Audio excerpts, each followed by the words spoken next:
to a new edition of JPI TV Sports G2. I'm Ty Gallagher. I'm Riley Merritt. And I am Alex Morris. Well, been a long time since you've been behind the cameras. Home sweet home. Well, let's get right into the Saugerties Little League. Saugerties Little League's been very competitive this year, I think. So, you know what? I gotta say, best for last, right? Yep. Right? Yeah, definitely. All right. Well, the drowsy teams this year, I gotta say the Mets, they are just putting their hitting together and their pitching's coming along, but it's not gonna do much in the playoffs. The drowsy teams, the Phillies, almost championship last year, now not close. They're almost in last place, and their pitching is nowhere close to winning them a championship. Definitely. And you agree? All agrees? I can agree, but the Phillies were a good team last year, so definitely.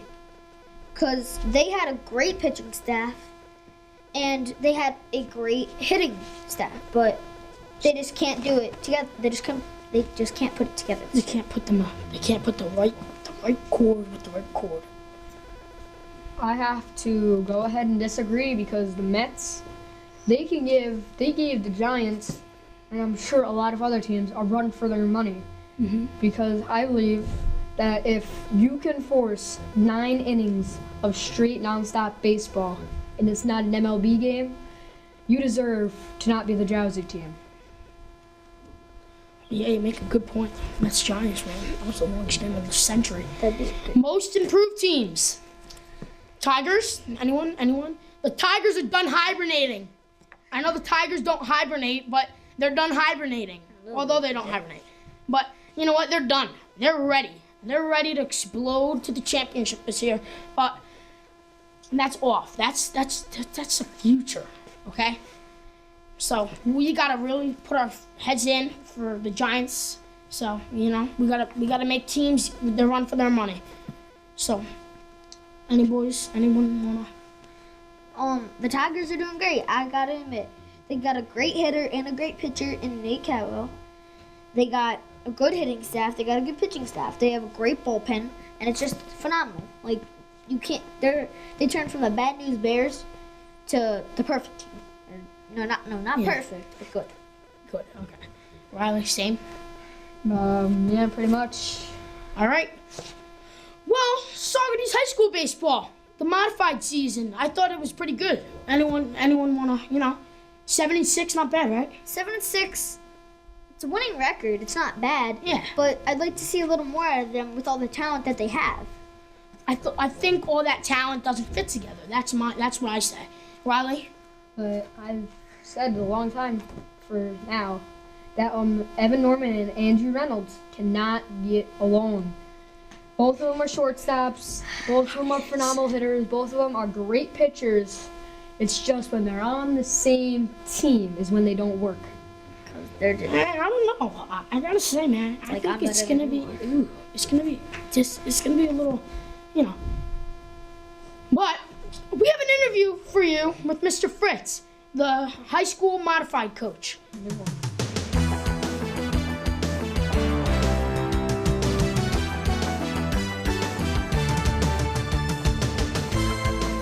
Hello, Morris. I'm here with Mr. Fritz, the modified baseball coach. Mr. Fritz, how did it feel to be elected the modified coach for this year?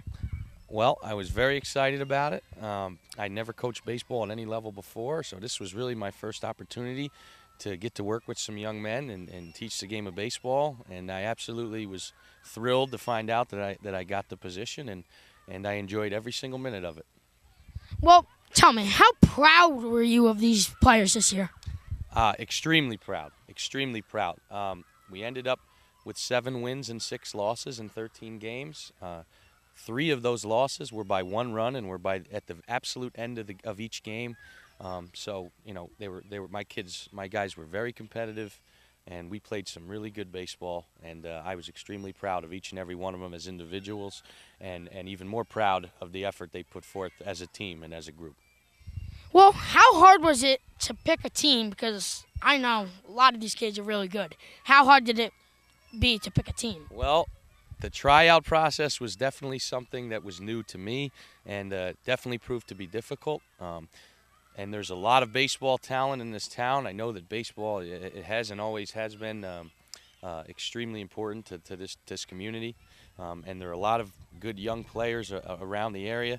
Luckily, I had a number of people helping me with the tryout, including Coach Bilo and Coach Riazzi. So I had a lot of help from them, which really made it much less difficult for me. But in the end, it was certainly some difficult choices that I had to make. But looking back, I don't regret any one of them, and every one of the young men I chose showed me exactly, that they deserved to be on the team as the year went on in a number of different ways. Good point. Well, thank you, Mr. Fritz. You're very welcome, Ty. Thank you.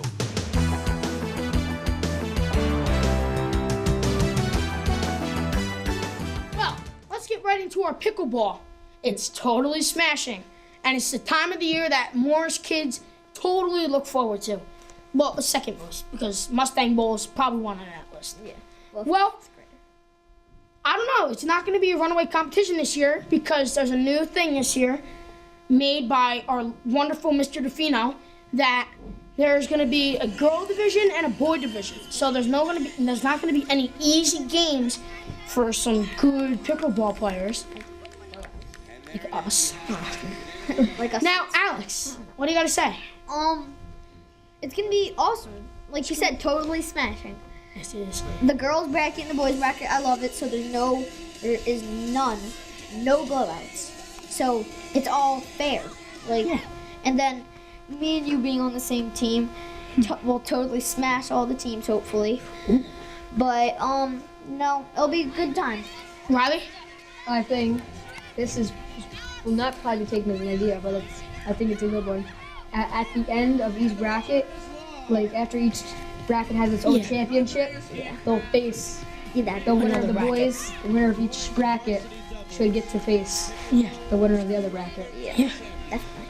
Well, this is my most favorite time of the year. Well, it's not school time of the year, but it's like my most favorite time of the year in anything. The Stanley Cup. It's so surprising. It's so, you get that hardcore feeling. And the true fact here, the last 4 Stanley Cup teams, winners, are in the Stanley Cup playoffs right now, in the Eastern and Western Conference Finals. So keep that in mind. All 4 of these teams are past Stanley Cup winners. So that's really in a row too. Almost. They had the Kings one year. The Kings won last year. Yeah, last year. Then they had the Blackhawks in 2009. No, not 2009. Yeah, 2009. 10? I don't know. Yeah. Well, let's get right into it. Well, I gotta say, Blackhawks versus the Penguins. I don't know. It's gonna be. I don't know who's playing goalie for the Penguins right now. Thomas Vokoun and Marc-Andre Fleury looking like a piece of cheese. I bet you one of my goalies can play better than them. Chris Swanson. Yeah, probably. Well, you know what? That's what you can't look though. Their offense is getting shut down by the Bruins. That's another thing.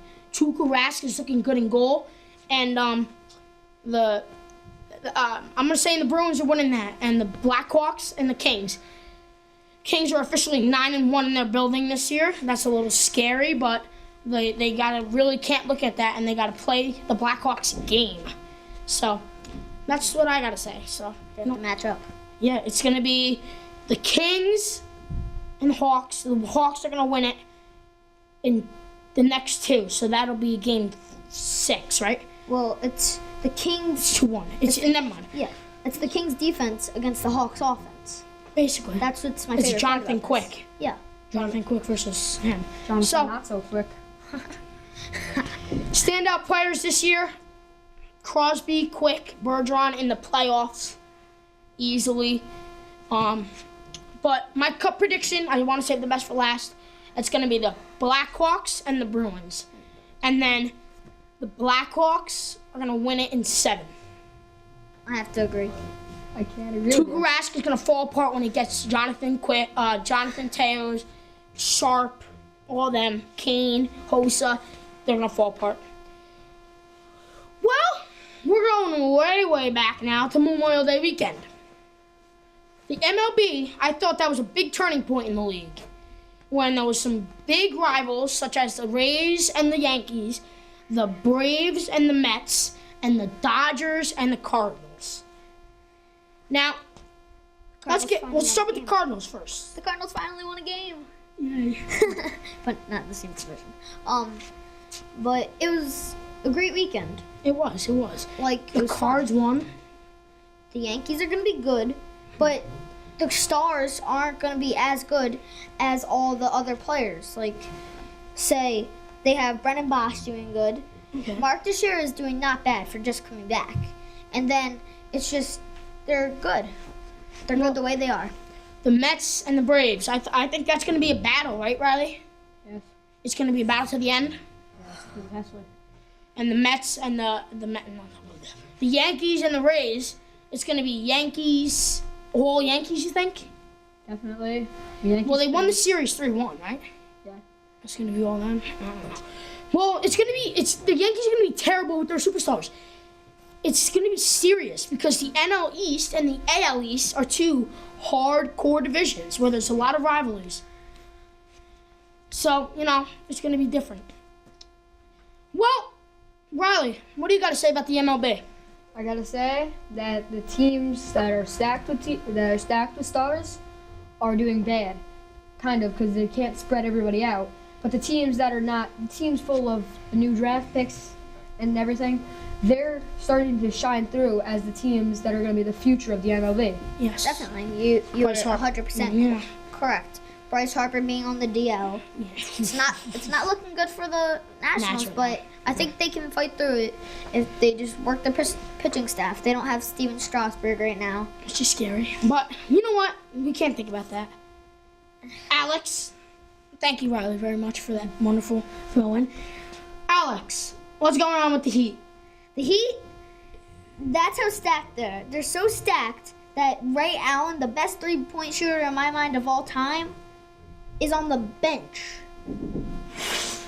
It's unbelievable because he wasn't against the Pacers. He wasn't hitting threes. If a three-pointer was a dunk, he couldn't make it. And then in Game 7, he comes out and hits 3 of his first 3 shots from three-point range. It was amazing. Shane Battier. And Shane Battier didn't even play in Game 7. That's how beast they are. Well, I think they got to let their superstars kind of cruise in those big Game 7s. If you look in the past at stats, in Game 7s, LeBron James in his career, he averages 60 points a game. 60? 60. No, he scores 30. 60 altogether.